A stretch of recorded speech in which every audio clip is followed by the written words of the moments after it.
Now, we will review how to set default roles and rates to employees within Monograph. Now, I am now on a specific role and billable rate, which we can navigate to by going to the roles and rates section and selecting a specific rate, which I've chosen standard. Now, where it says assigned employees, I can actually assign employees to have this role and billable rate as their default.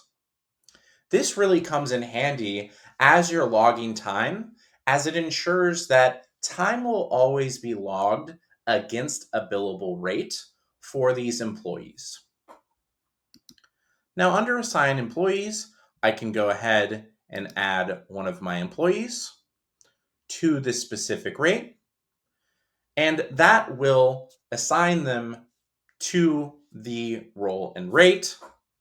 If you ever want to change this, you can edit their default or remove this role and rate as their default. But from now on, Hansel will have the project manager standard rate set as their default role and rate so that when they begin to log time, it will always be logged against that particular rate. Now, this isn't the only way we can do this, though. This will be how we do it from the role and rate itself, but we also support doing so on an employee level in the directory.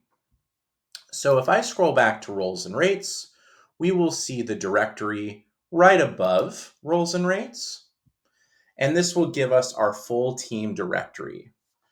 Now you see that Hansel, based on what I just did, is marked as a project manager at $150 an hour.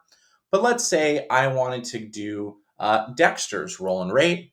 I could come in here, click this button, and then choose what I want his role and rate to be.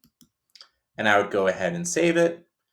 And that would set his default role there as well. So those are the different ways that we can assign roles and rates to our employees as defaults.